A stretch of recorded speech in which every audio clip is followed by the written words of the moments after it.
But I've got another special guest, Bobby Cox, who is a lieutenant colonel, Army Ranger, well decorated, 4 times deployed to different combat zones with units between the 101st Airborne, 82nd Airborne, and 75th Ranger Regiment. True hero, and I've got him on board today so that he can talk about what he sees as the most predominant veteran issues and how he sees change coming, because Bobby is running for the House of Representatives here in South Carolina for District 21, right, Bobby? So I've got Bobby here. Bobby, thanks for joining us. I'm really thankful you could be here today in person with me. I'm looking forward to some good conversations. Bobby not only is a reserve lieutenant colonel in the Army still, but he also is one of the guys on the forefront for Sig Sauer, helping military and government contracts go down. So we'll be getting to him here and talking about all kinds of the cool things Bobby gets to do, where he sees he's going to make those changes, and what South Carolina will look like once he gets in there and starts really shaking up some feathers. Bobby, thanks for being here. Yeah, thanks for having me on. It's an honor to be here. Well, we are going to take this time and talk a little bit about Memorial Day and what it's about. We all know that Veterans Day is the day to honor veterans that have served and are currently serving. Memorial Day is that day to honor those who have made the ultimate sacrifice. I like to extend it out to saying that even some of those who have taken their lives to those invisible wounds and become a statistic of suicide here post-war, I consider those some of the people that I would like to honor on Memorial Day. I know that scrolling through Facebook on Memorial Day is always a tear-jerking event, and I was just reminded of how many brothers I've lost to suicide or alcohol-related incidences that cause death, from a vehicle accident to riding around on four-wheelers or a diving accident. I've lost more guys here in the States to non-combat related events than I did overseas, and I think it's a sad statistic. But what we can do is we can take a moment and we can realize that Memorial Day is not just about barbecues and drinking beers. People say that all the time. But I would say that it is a good time to drink beers, have some steaks, and think about and honor those guys that we've lost. Because I don't know about you, Bobby, but when I lost brothers, I know that they would be prouder knowing that I'm having a heck of a time getting out there, getting on the boat, drinking some beers, and being cheerful, maybe a little bit somber, but really not letting the day get the best of me. Yeah, I totally agree. The type of guys I'm sure you've served with as well, Chad, these guys are, especially the ones that gave their lives for our freedom, they don't want us to have this kind of melancholy mood. They want us to enjoy the freedoms that they fought dying to protect. And so I totally agree. You remember them with a somber remembrance, but also you take part in the weekend honoring them. And they don't want you to stay indoors and be sad. They want you to enjoy the freedoms that they signed up to protect. And so that's definitely a part of it. A big thing is, like, when I was younger, as a young officer, I asked an old crusty sergeant major. I said, "Hey, what's the best thing that we can do on Memorial Day?" And this guy, he was in the 75th Ranger Regiment. He said, "The best thing we can do is not to forget." And that's kind of stuck with me. So as a family, we always get together. I got 2 young kids, 8 and 5, and they're always asking questions about what it was like in the Army. The typical questions they say, "Hey, did you ever shoot at anybody?" That kind of stuff. And so I walk through it, and we have taken the Memorial Days really just to talk about some of those soldiers that we encountered. This past week, we talked about a buddy of mine named Tyler Brown that died in Iraq back in 2004. And so we just talk about their sacrifice and what Memorial Day means. And so that's how we carried on, and we spent Memorial Day just talking about the memories of those soldiers. What got you from high school to deciding the Citadel and officer career path? Yeah, so really kind of grew up with this service-minded kind of viewpoint of the world. My dad was a Vietnam vet. He flew Hueys. Cool. So it was an annual event that he would pull out the old school slide projector, you know, and the 1-by-1 inch slides, and would just go through just his time in Vietnam, the couple years that he served over there. And then my grandfather was a World War II glider pilot, and so heard stories about him. And so that really kind of implanted this idea of service for the military. And really kind of just had that viewpoint in my mind. You know, I did all the typical stuff in high school, you know, played football, played soccer, track, cross country, student government, all that kind of stuff. And, you know, when it came about time to kind of decide what to do, I was like, hey, I'm really interested in the service. So I visited the Marine Corps recruiter and the Army recruiter and scoped out the service academies, but I was kind of unsure if I definitely wanted to go into the service. So the Citadel was a great aspect of testing that desire to serve. And I was actually reading a book about the Citadel called The Lords of Discipline. It's a book by Pat Conroy, who lives in the Southeast. And so that kind of pushed me towards doing that. And so I decided to go test out that desire at the Citadel. Yeah. Well, that's awesome. So got done with the Citadel, went in as an infantry officer. What was your first duty station or unit that you were with? Yeah, so I mean, so at the Citadel, you know, only about 30% of the people on top end really go in to the service. And so my senior year was 2001, 2002, to kind of give my age away there. But that's when the 9/11 terrorist attacks happened. And so that really solidified my desire to go into the Army. And so I knew that, and I say this a lot, I knew that good men and women were going into harm's way, and I felt kind of the burden to go along with them and to lead them if given the chance.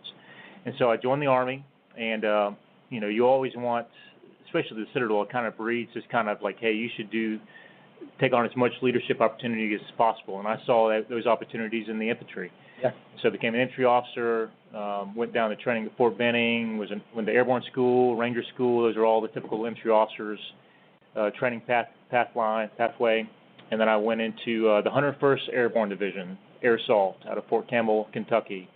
And they were initially going into Iraq. And so that was my first duty assignment as a young second lieutenant platoon leader. It was great. How old were you then?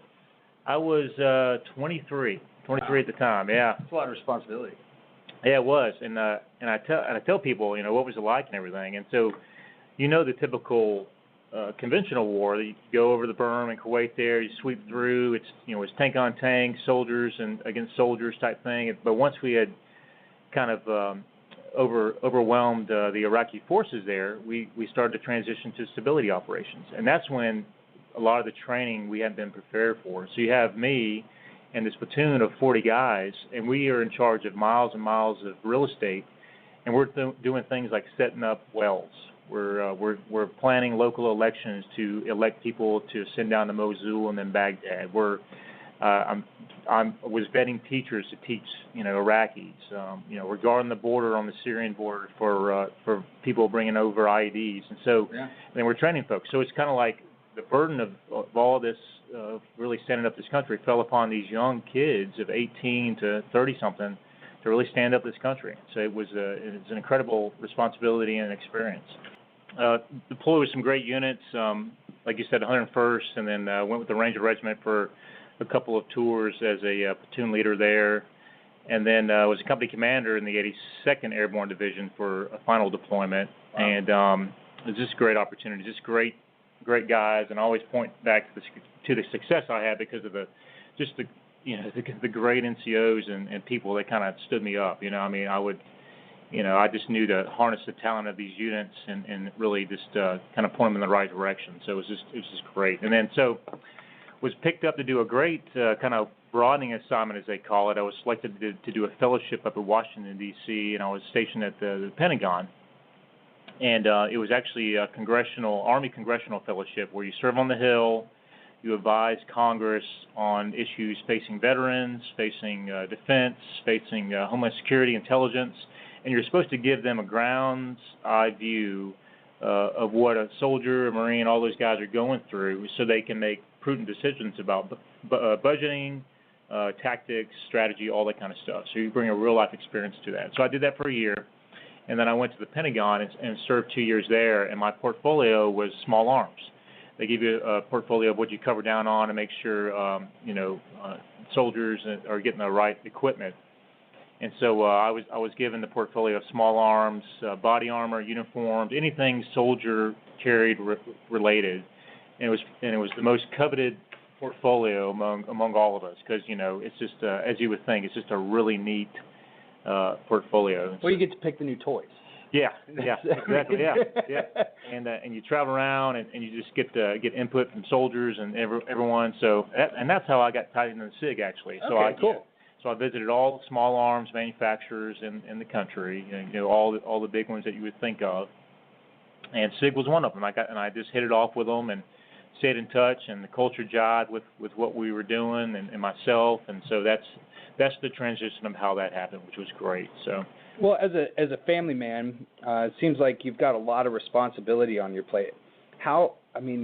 Every time I see you, got a smile on your face, driven, you know exactly what you're doing. I mean, how do you juggle all this stuff and stay successful as you are? Yeah, so two words. It's a big secret. Okay, it's my wife. I'll tell you that. Oh, wow. Yeah, hopefully she's listening. I'm giving her a shout out. Yeah, give her a shout out. Yeah, but yesterday we just celebrated 14 years, and she is. Congratulations. Thank you very much. She is just an incredible woman. We dated in college, and she was there the entire time I was in the service. Through 4 deployments. Right before the deployment with the 82nd, just like a lot of service members during that time, we found out we were pregnant. Well, I say we, but she was pregnant right before a year-long deployment with our first one, and we're like, oh man, that's crazy knowing that I'm going away for a year. But fortunately, I was able to come back during the R&R period, and actually at the 9-month mark, and see my daughter Reagan born, and then had to go back for another 3 years. And so she was just immensely supportive, self-sufficient, and just really. It's so encouraging for whatever we're going to do. And we pray a lot. We're very church focused with our lives and everything, and the raising of our kids. And we just really identify our family lifestyle with service. And so whatever we do, we kind of are on this path together, pointing towards betterment of things wherever we are, whether it's in our community, our kids' life, church, relationships that we have. That's the mentality we have, and so.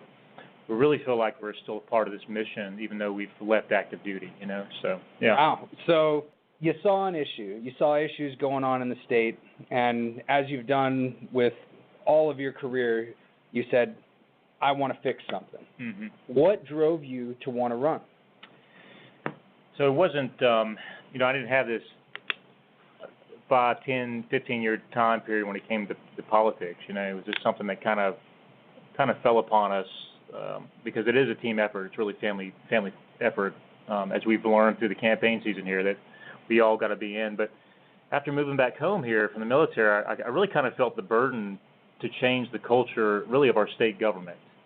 We really have a trust issue with our elected officials here in Columbia, our state capital. And there's really a lack of integrity in really how politicians serve.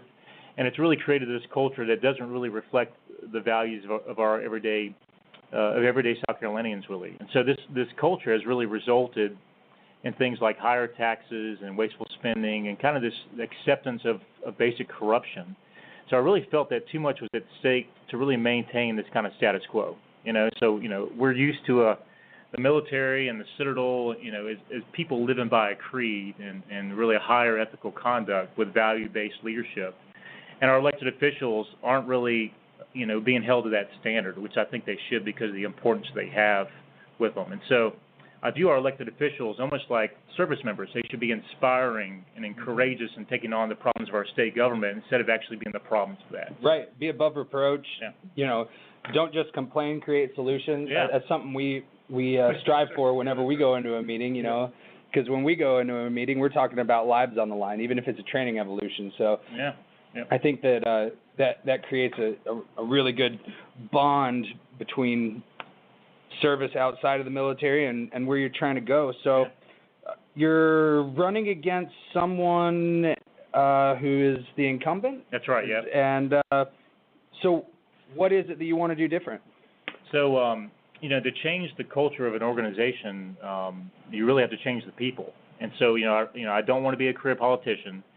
You know, I believe elected office is a season of service where you bring fresh new ideas, your experiences to tackle those problems, and then you go back home. It's almost like a military assignment. Yeah.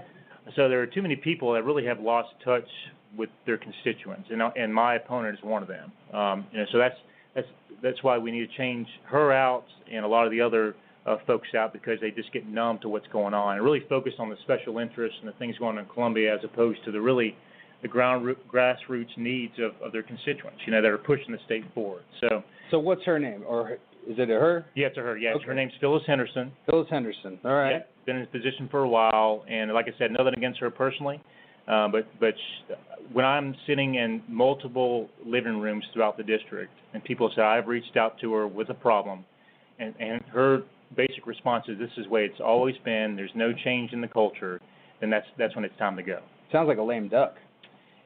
There's just no fire in the belly to change those things. That's unacceptable. Yeah. I would hope so much more out of anybody that was trying to represent someone, a culture, whether it's in political office or in the nonprofit world or otherwise. I think that if you start to lose your moral, if your moral compass starts to get a bad azimuth, yeah, you need to get a new declination and get back up on it. So, when you get down to Columbia, what are you hoping to change? So, like I said, you know, I don't want to be a career politician, and so I'm kind of putting my money where my mouth is. I really want to bring term limits down there. I like that. Yeah, which is a big deal. So I've already term limited myself to 8 years because saw that. Yeah. It's human nature. You get down there and you kind of lose your way, like we've seen with the incumbent here and a lot of other folks that have been down there for too long. But I also want to give my legislative salary back to veterans organizations. Oh wow. Yeah. So because that's just a big issue for me, and you know, I know we'll talk about that a little bit later, but and how I announced my candidacy as well. Yeah, didn't you come and jump in? You parachuted in, right? Yeah, that's right. So yeah. No big deal. Just hey, what's up? I want to run for office. I'm gonna jump from a couple thousand feet, and hey, what's up? I'm here to party. That's right. Yeah. So I did it during Veterans Day weekend. That's awesome. And I wanted to dedicate it to veterans and their families, but to do that, you got to do something with some tenacity. That's it. So I jumped out of a plane and skydived in and kept it a surprise until the very end there, and then landed. And I really just wanted to use the dad joke of I'm jumping into politics. You know?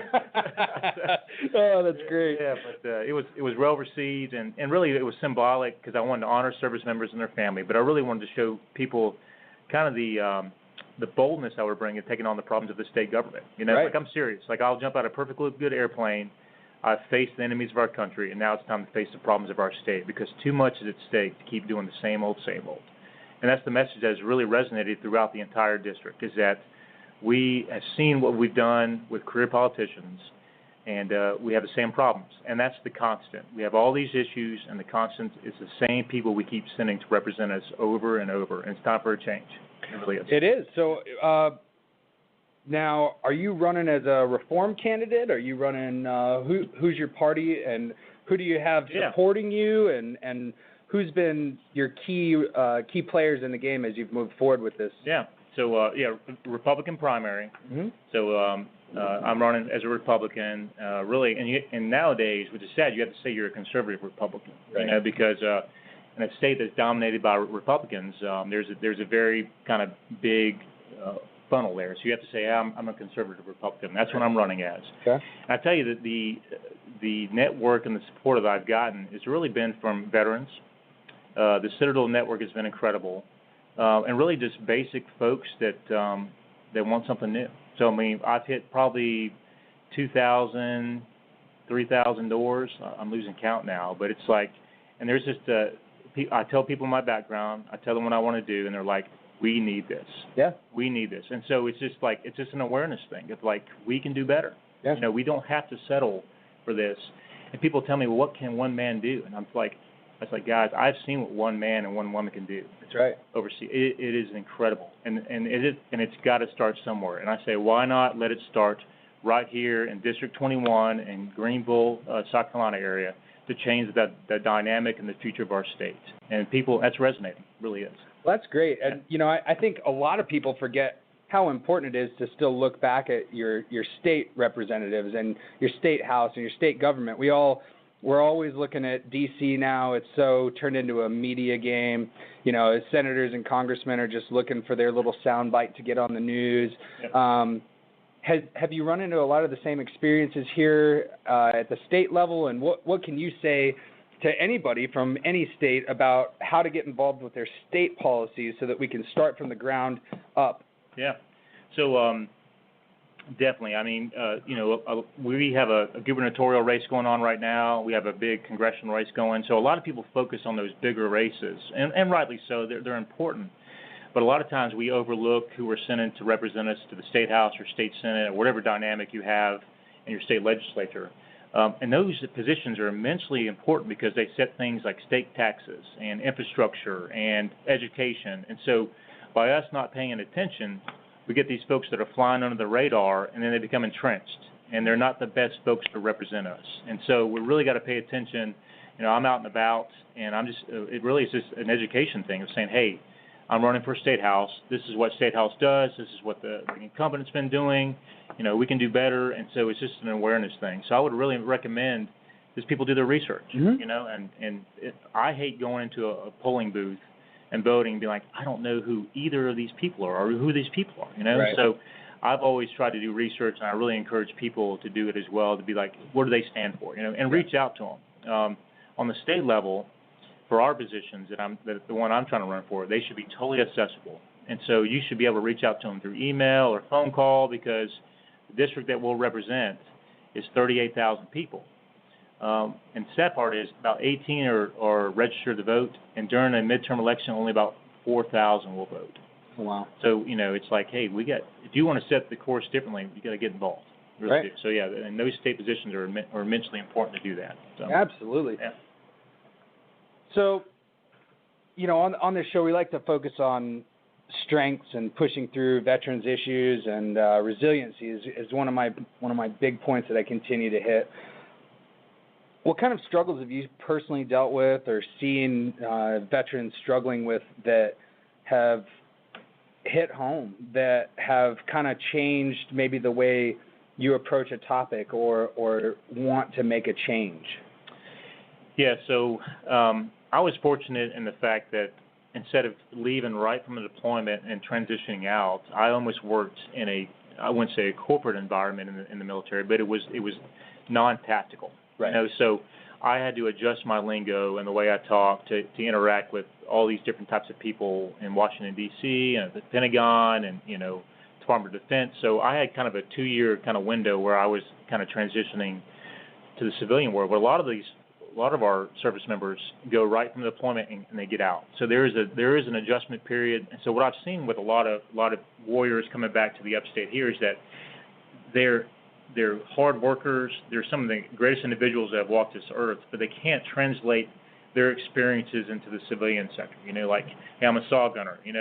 People don't know what that means, but just the responsibility that's placed on them, they're just not able to kind of translate into how they can be a productive kind of integral part of any kind of business. So the big thing is, that's the thing I've seen, is just folks kind of transitioning and translating that into how it could be. And the big thing is mentoring. So, that's one of the efforts that I've been involved in here, is that we tie in to get a mentor. We do it in the military, where we seek out these mentors to grow us and give us advice on how to progress in our service. And that's the same way in the civilian world. It's to find that mentor, whether it be prior service or somebody else, that can talk through, and you can ask them, why is the sky blue questions when it comes to this job or whatever. Right. And it's just almost like an open time to where, like, hey, I need some help, and you just walk them through what it means to be. And so we've been pairing up a lot of warriors, whether it's through Rotary or through the local business school we have here, or some of the machine manufacturing jobs we have. We've been plugging in these guys who younger guys and gals, who they're coming back, and we're offering them mentorship. So that's kind of answering that need to the big demand that we've seen. Yeah. I learned a lot about you today. If somebody's on the fence about you and they're in your voting district, what should they know? Well, I think if they've listened to the whole program, they kind of got a sense of where I'm coming from, that I'm very service-oriented. And so if someone's on the fence, there are some major issues facing our state. But if someone's, thinking about, hey, should I vote for this person or the incumbent, just know that they'll have a principal leader when it comes to me. I'll be able to see what you see is what you get type of mentality. We may not always agree, but I will always shoot you straight, and I am used to working the hours it needs to make a difference.